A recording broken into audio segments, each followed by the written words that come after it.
Amigos de Telemundo 51, estamos en el Palacio de Nariño, en la Casa Nariño, acompañados por el presidente Gustavo Petro. Presidente, gracias por aceptar esta invitación. Le voy Fernando, a hacer muy amable. Para comenzar, ¿desde cuándo no va a Miami? Uy. Yo iba porque llevaba a mis niños pequeños a Walt Disney. ¿Hace tiempo que no va? Sí, porque andar en un carro no me gusta mucho. ¿No le gusta manejar mucho? No, yo no manejo. Yo no tengo carro. Y allá toca. Claro. Y saber manejar, entonces no es como una ciudad para mí, un estado para mí. Bueno, pero iba a Disney, ¿le gustó Disney con sus hijos? A ellos les gustó mucho, a mí me gusta que se rían.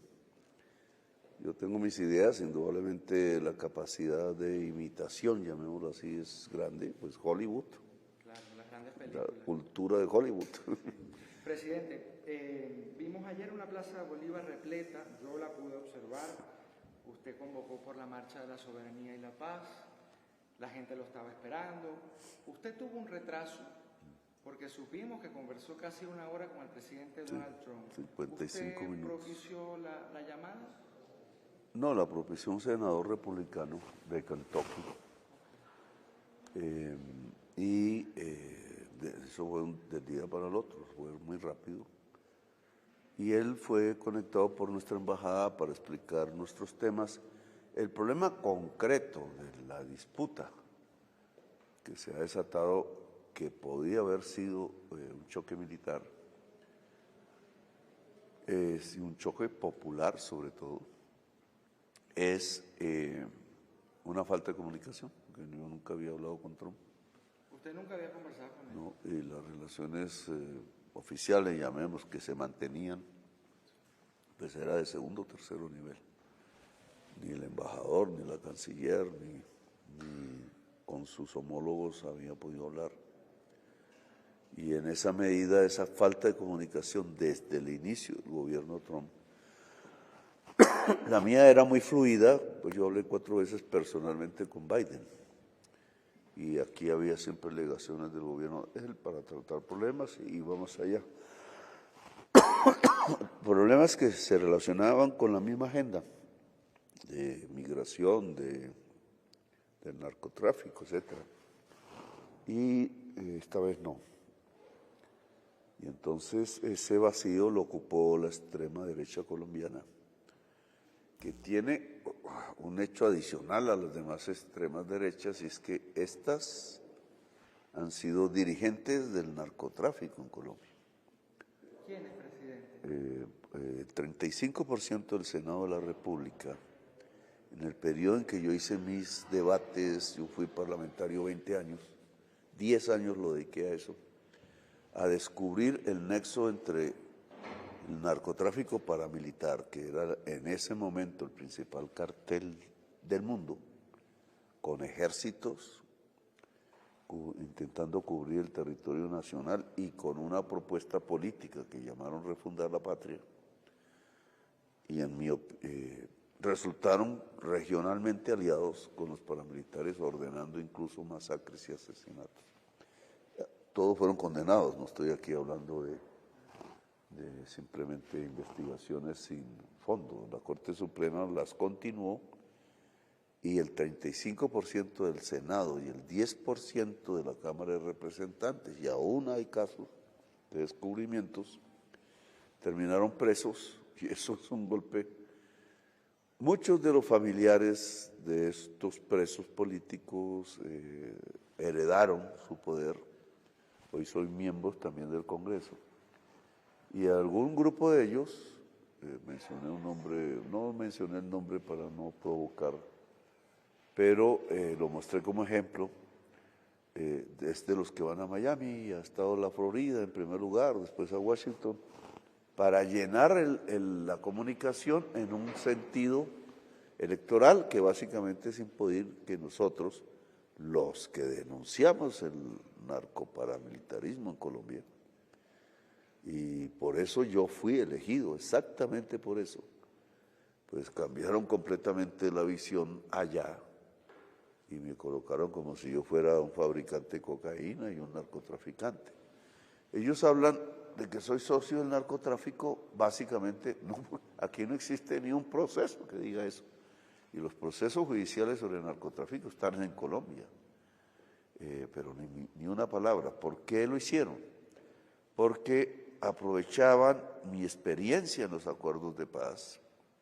Yo fui el que en la mesa primera entre el gobierno nacional y el M-19, yo era parte, fui parte del M-19, pues logramos un acuerdo de paz hace 34 años que se mantiene hoy. Y por eso ganamos la Asamblea Nacional Constituyente unos meses después de hacer el acuerdo de paz. Y por eso la actual Constitución en parte y en gran parte es hecha por nosotros.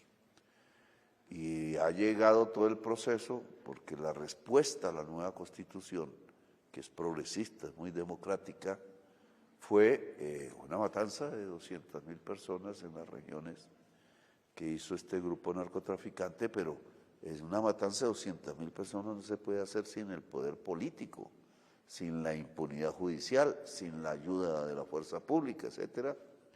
Y eso fue lo que yo demostré en esos 10 años y después terminaron todos ellos en la cárcel. ¿Le pidió disculpa el presidente Trump a usted? Porque yo le voy a decir algo, una palabra, decir que una persona fabrica cocaína, que es narcotraficante, que la distribuye en Estados Unidos es una acusación temeraria.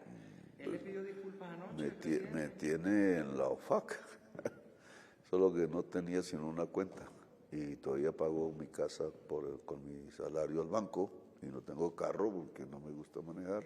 ¿Le pidió disculpas al presidente? No, hablamos, Trump se dedicó, después de que hablé de los puntos, los ¿Usted dos, ¿Usted comenzó hablando? sí, y hablé 40 minutos de los 55, Okay. es un problema de nuestra cultura. Y el 15, ¿Qué dijo él en 15 minutos? entonces él se dedicó a hablar del medio, digamos, para restablecer la comunicación, porque acepta que pues, no teníamos. Él dijo una frase ahí. ¿Qué frase? Yo sé que a usted le han rodeado de mentiras como a mí. Bueno, yo no me metí Sí. Una frase importante, ¿no? Que abre una puerta. Sí. ¿Tienen fecha para la reunión, presidente? No, se está construyendo eso a través de las cancillerías. Él mismo dio la indicación de unas conversaciones entre el canciller Rubio, nosotros llamamos canciller, y nuestra canciller. Y pues en eso están. Tengo información que una de las cosas que buscarían ustedes en esta reunión es buscar la certificación nuevamente como aliada a Colombia en la lucha contra las drogas.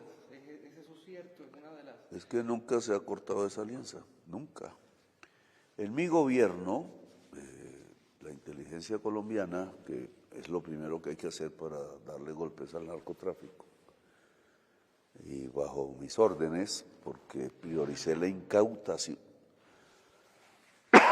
Antes la oligarquía colombiana había priorizado el golpe a los campesinos, por eso lo ha cesado la violencia, porque si se golpea al campesinado con la fuerza pública, bombas, etcétera, y muertos por doquier, el campesinado responde siempre en la historia de Colombia con las armas. Y en este caso ya no sería apoyando una guerrilla insurgente, sino grupos narcos. Entonces, pues yo creo que el cambio de política ha sido más eficaz, porque mire, el cambio de política es priorizar captura de capos grandes, incautar el máximo de droga para quitar financiamiento y golpear directamente a los grupos armados y hacer alianza con el campesinado a través de la sustitución voluntaria de cultivos, en donde el Estado tiene que cubrir una deuda social en las regiones más pobres de Colombia, que es donde se cultiva hoja de coca. Entonces, resultados, se los comuniqué a Trump. Incautación, no ha existido en la historia del mundo, cuando se ha ilegalizado la cocaína, es decir, desde hace 50 años, un gobierno que haya incautado más en toda la historia del mundo que mi gobierno. Llegamos a 2.800 toneladas, el último año fueron 1.000. Eso no lo tiene ningún gobierno. El 63% de las operaciones de inteligencia, de incautación de cocaína, está presente en la inteligencia colombiana. Son 13.000 laboratorios destruidos. Acuérdense que Trump siempre hablaba de fábricas, nunca entendí bien quién le daba esa información, pues uno la supone de otra manera. Pero son 13.000, lo que pasa es que los laboratorios tienen es varas y un paro y una tela cubriendo el techo, lo demás es rudimentario. Y los cultivos de hoja de coca, que es donde sale la materia prima, que es donde están los campesinos, gracias a nuestra labor de alianza con el campesinado, se duplicaron en el gobierno Duque, y en lo que va de mi gobierno solo va en todo el periodo un crecimiento del 6%. Entonces, toda esa literatura de que en Colombia se disparó la violencia, que en Colombia se dispararon los cultivos de hoja, lo dicen son mis adversarios, y era lo que contaban allá, y de ahí salió la tesis de que entonces yo era socio o dueño, pues, de esto, y no, lo que hemos tenido es el gobierno más eficaz en la lucha contra el narco, van 700 personas extraditadas en mi gobierno, 500 a Estados Unidos. Hace menos de una semana, presidente, en Venezuela ocurrió un hecho inédito. Estados Unidos extrajo al exmandatario Nicolás Maduro y a su esposa Silvia Flores. Usted ha reaccionado a este hecho, incluso ayer lo escuché diciendo que iba a invitar a Delcy Rodríguez para formar una tripartita, de alguna manera mediar en la tensión con Venezuela. ¿Usted conversó hoy con Delcy Rodríguez? No, fue un día antes de hablar con Trump.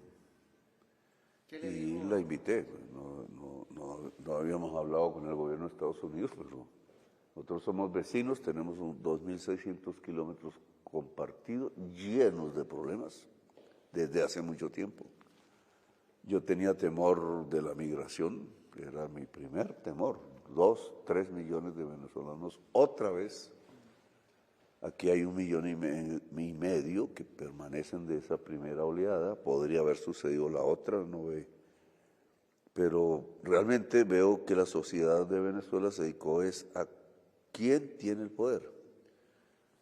Yo he propuesto, y se lo dije a Trump, yo fui mediador entre el gobierno de Maduro y Biden, y de ahí pues mis visitas allá y allá, porque pues Biden tenía confianza en mí y Maduro pues me había conocido. Realmente Maduro y Pía Córdoba no querían mucho que yo hablara con Chávez, que era mi amigo, porque ahí también hay facciones y hay maneras diferentes de pensar. ¿En el chavismo? En el chavismo, que se está viendo ahora, y Chávez, mis conversaciones con Chávez, que fui amigo desde el 93, desde antes de ser presidente, él atraído por la constituyente colombiana y por pues, la espada de Bolívar, las ideas bolivarianas. Mi conversación para esa época, ya cuando fue presidente, que era 98 hasta el 2012, y aquí había una guerra real con la FARC, fue cómo lograr paz, igual que habíamos hecho yo 34 años en el M-19, y le pedía que no hubiera una alianza de tipo militar, una colaboración con la FARC, sino es un proceso entre el gobierno colombiano y la FARC, tratar de ayudar, mediar en eso. Ahí en ese momento Pía Córdoba enarboló la bandera del canje humanitario, con el cual yo no estuve de acuerdo, y entonces ellos trataron de aislarme de Chávez para que más bien Chávez me diera un canje humanitario que no era más sino una acción más de guerra y no el proceso de paz real. Murió Chávez, él me dio, fue una trampa para él políticamente. Su imagen en Colombia se desplomó.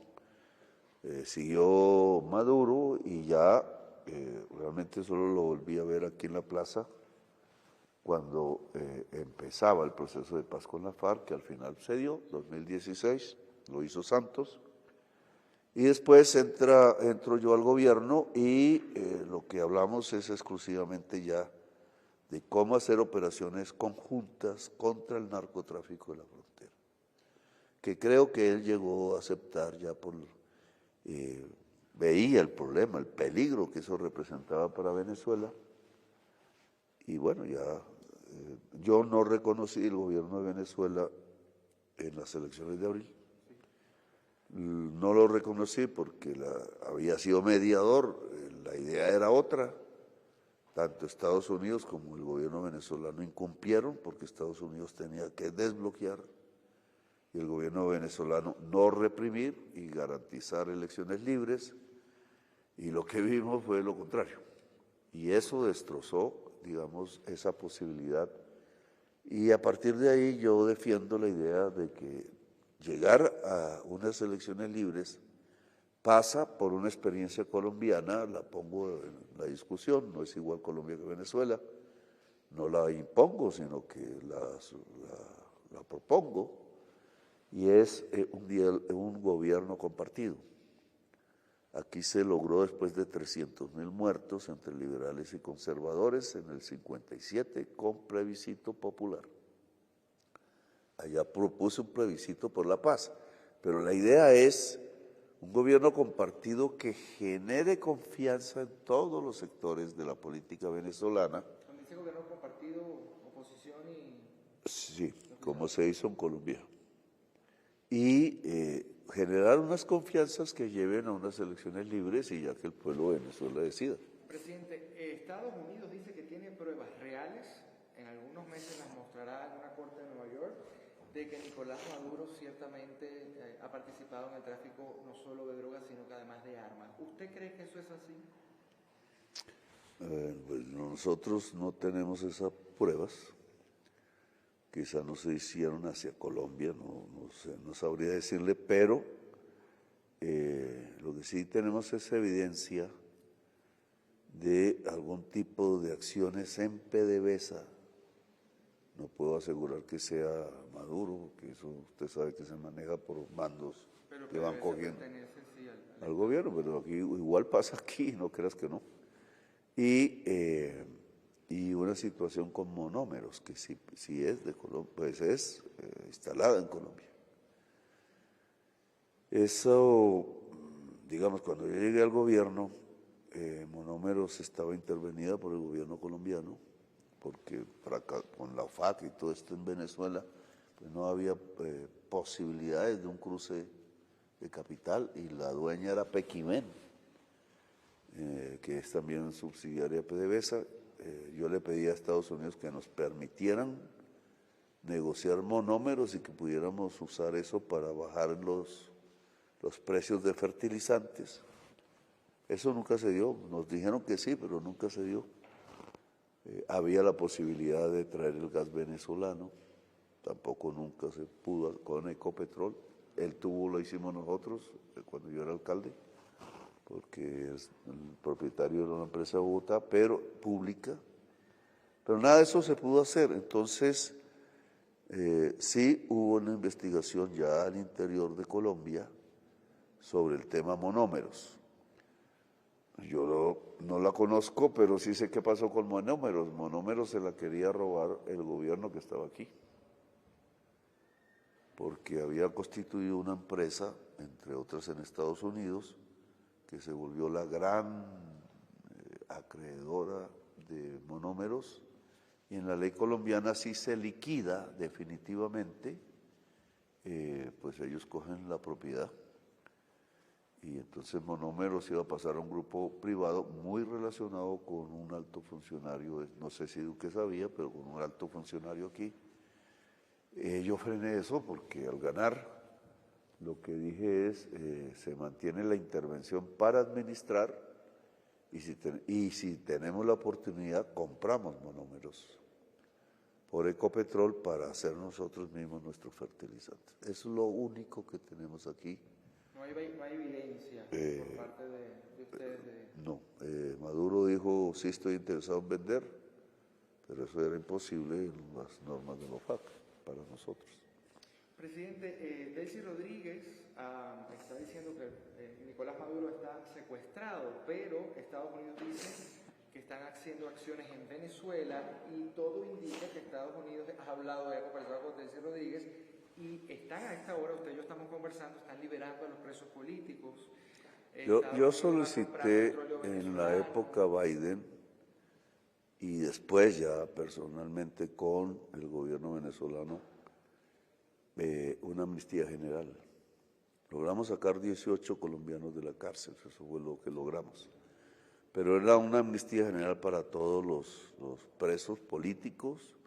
Ahí hay un amigo mío que espero haya salido, Enrique Márquez, que era de la gente de Chávez, pero lo pusieron preso. Eso fue lo primero que propusimos nosotros. El primer paso para mejorar las circunstancias es la amnistía general. ¿Usted cree que Estados Unidos ha intervenido Venezuela en este momento? Pues hermano, ese es el punto central de una discusión que hay que dar. Porque las leyes venezolanas, pues obviamente como las colombianas, se han trazado de acuerdo al principio de soberanía nacional desde que nos creamos. Y nos creó la misma persona, el libertador, Bolívar. Esa es la base hoy del derecho internacional. Es el principio 2 y 1 de las Naciones Unidas. Y nosotros estamos enmarcados en esas reglas del juego y Colombia las ha respetado. Pero Estados Unidos tiene una ambivalencia. Es parte de la autoría de las Naciones Unidas y por tanto de sus estatutos, pero está marcado por eso que llamamos doctrina Monroe, pero eso es hacia América Latina, de una visión incluso más global, que es ser el imperio del mundo, el controlador del mundo, y a pesar de haber participado en las reglas del juego del derecho internacional desde la derrota de los nazis, pues recae cada rato en la visión imperial. Y entonces choca y rompe las soberanías nacionales de muchas partes del mundo, muchas, el 33% en América Latina.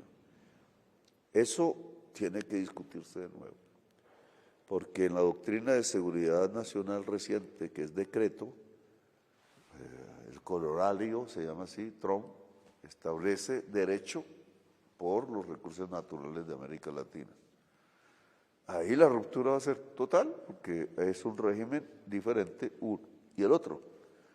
Lo que sucede en Venezuela es que para cualquier latinoamericano que no tenga intereses de sectarismo político, ahí hay una ruptura de la soberanía, no solamente venezolana, sino del orden internacional. Lo lees y es cierto, pero los norteamericanos sacan su ley, no la del mundo, y muestran que sí están facultados legalmente para entrar. Son indudablemente la visión que debe prevalecer para que el mundo sea una democracia global y pacífica, es que siga el derecho internacional. Y esa es mi posición. Llama la atención que con todo lo que usted está diciendo, mantiene unas buenas relaciones con Estados Unidos, toda vez que acaba de pasar este hecho. Pues con Biden las mantuve. Espera, porque yo estoy enfermo desde mi discurso de ayer. Entonces, desde años, décadas, incluso estando yo en la clandestinidad, empecé a plantear en relación a Estados Unidos, por una experiencia salvadoreña, que lo que había que hacer no era enfrentarnos y quemar banderas, que es lo que hace la izquierda en Latinoamérica, sino dialogar con los sectores progresistas de Estados Unidos y establecer una alianza. Y eso lo fui construyendo con el tiempo, en la medida en que fue pasando los años, y tengo muchos amigos allá. Mire, perdone que le interrumpa, me dijeron que conversó con el presidente Lula. Sí, ahora acabo ¿De qué conversaron? ¿Puedo saber? De plantear una serie de reuniones para estudiar conjuntamente los problemas que se están suscitando. ¿El tema Venezuela, doctor? Entre esos Venezuela, pero el tema es de este grado. O sea, lo que siente Latinoamérica no es si hay que discutir si Maduro era o no un narcotraficante, sino la consecuencia del hecho y en qué está enmarcado. Y está enmarcado en la discusión que acabo de decir. O vamos a construir una democracia global, y es posible, y se logra construir una alianza americana sobre la base de energías limpias, o la visión de Estados Unidos sustentada sobre mantener el uso del petróleo y el carbón, 70% de su matriz energética, que es una inmensa demanda, pero también es un inmenso flujo para la crisis climática, solo lo pueden basar sobre su línea de doctrina Monroe, y esa línea nos lleva sino al conflicto, de la guerra. ¿Usted que le ocurriera lo mismo que el expresidente Maduro? Claro, incluso me lo dijeron, ¿Qué una operación, no sabemos cuál, Sí. pero de tipo militar, sí se estaba construyendo sobre Colombia. ¿Esto cambió a partir de ayer en esa llamada? Es probable, yo creo que detuvimos, también es un principio nuestro. Si alguien te está amenazando, trata de tenerle el dedo en el gatillo. Eso fue lo que usted hizo. Y eso fue lo que creo se hizo, pues ya veremos. Mire, presidente, quiero hablar de otra cosa antes de terminar. Usted va a dejar la presidencia en algunos meses. Sí. ¿Qué Que tal? decían también en esas comunicaciones interferidas, decían que yo era un dictador y que me iba a quedar. Usted fue un presidente electo de manera democrática. Sí. Yo creo que en Venezuela parece que no. Bueno, por eso yo no reconocí el gobierno que salió de abril. Hay pruebas del Centro Carter y tantos organismos internacionales. Hay muchas dudas, pero para mí es fácil, no necesito ver las actas. Lo que se propuso fue elecciones libres.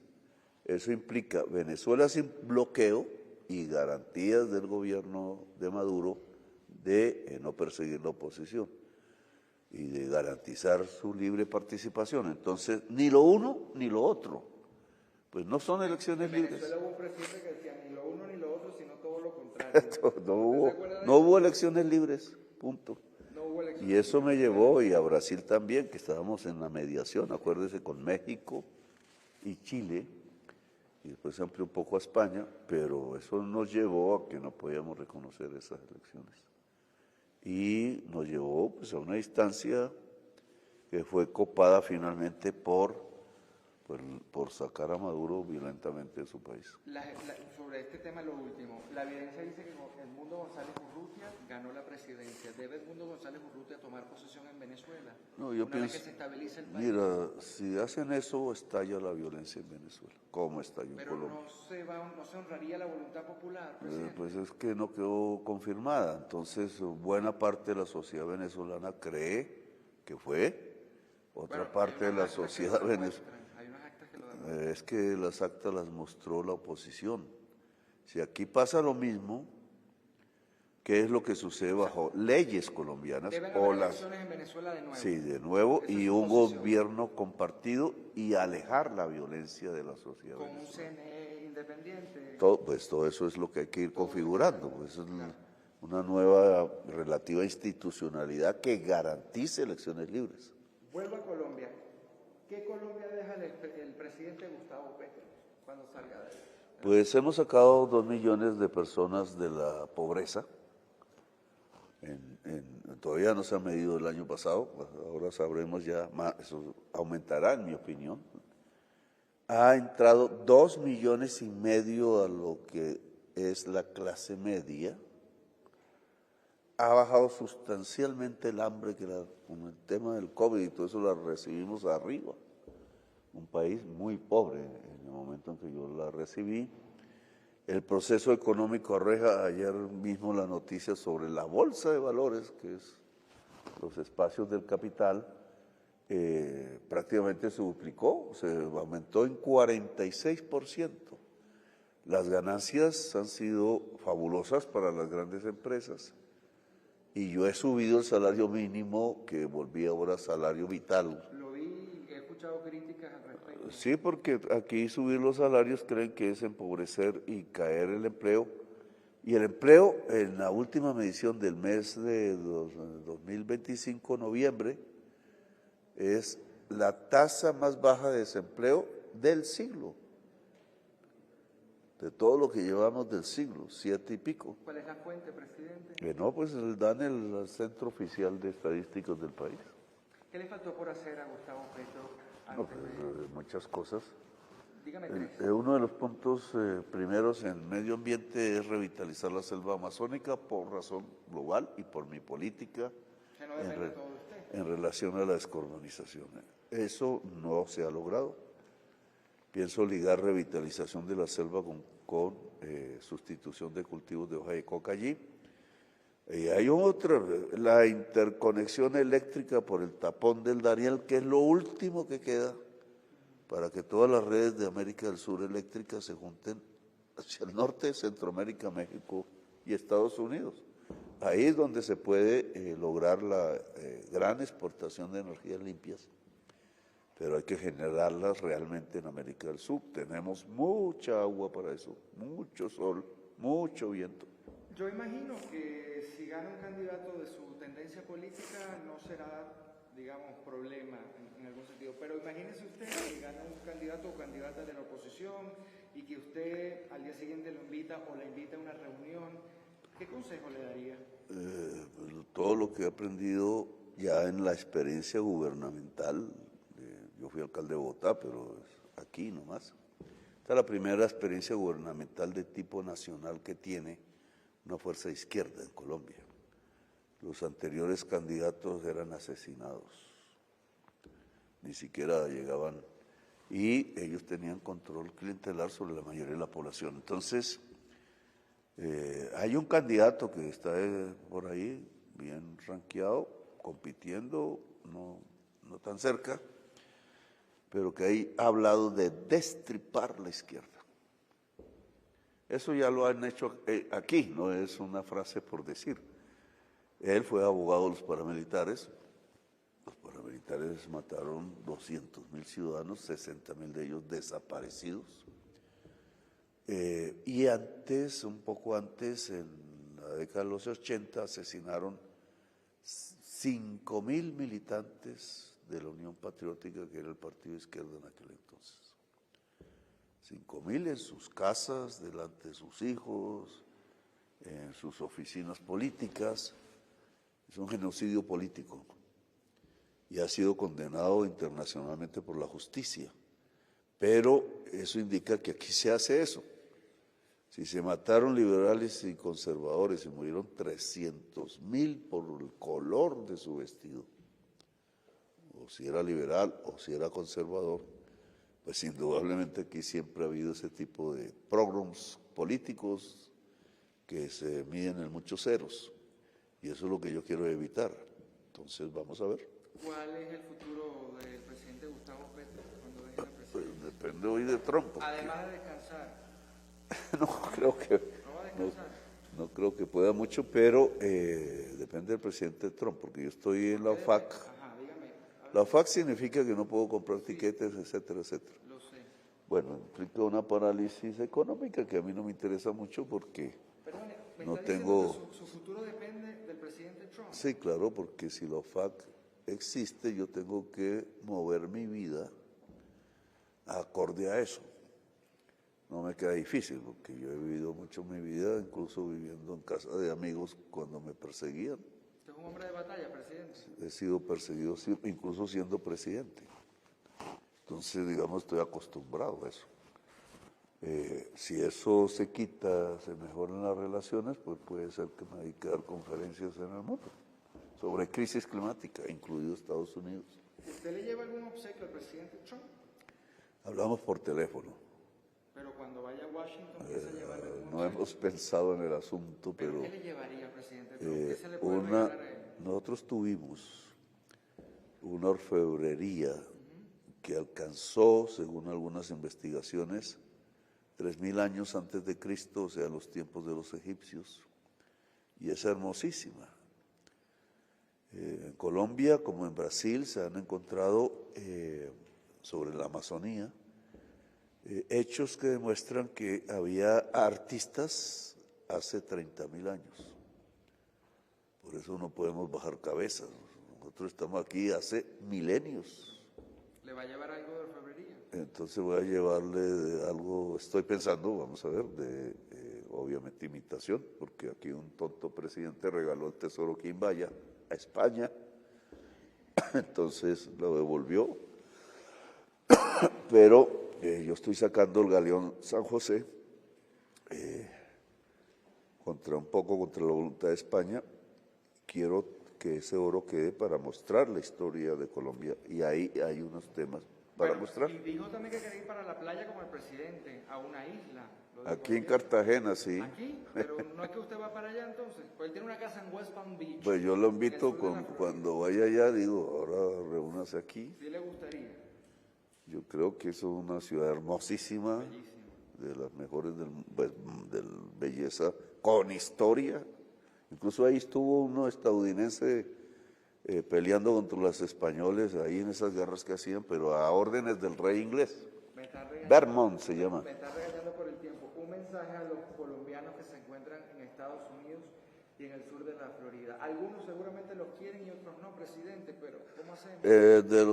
Depende si son legales para Estados Unidos o ilegales, perseguidos, uno. Los ilegales creo que me quieren más.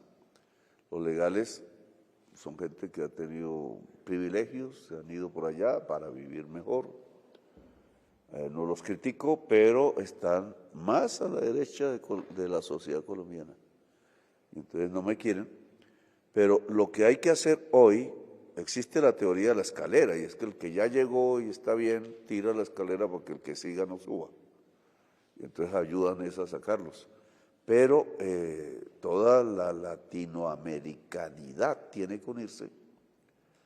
Es necesario, es una fuerza política, deben ejercerla, hay que lograr condiciones para que eso se pueda, pero esas condiciones se lograrán si se unen y a pesar de la represión de ICE, logran superarla, pero es mediante la unidad y la movilización de todos los pueblos latinoamericanos exiliados por condiciones económicas la mayoría, y que puedan ser sujeto político de derechos como cualquier ser humano.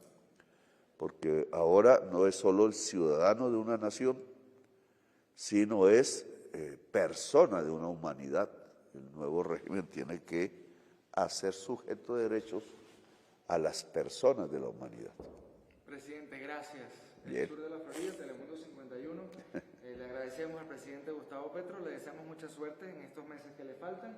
Y bueno, déjeme decirle, nos vamos a ver en Washington cuando usted vaya para allá. Ya les hablaré entonces. Gracias, presidente. Gracias a usted, muy amable, Fernando.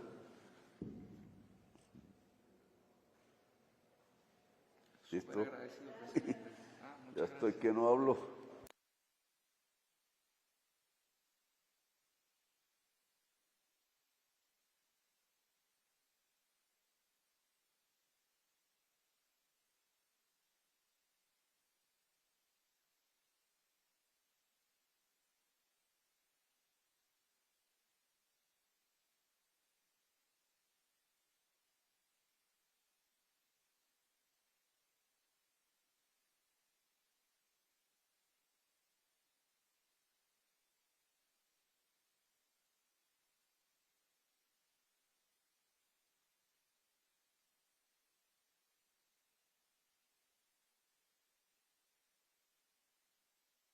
Lo que fue el último general de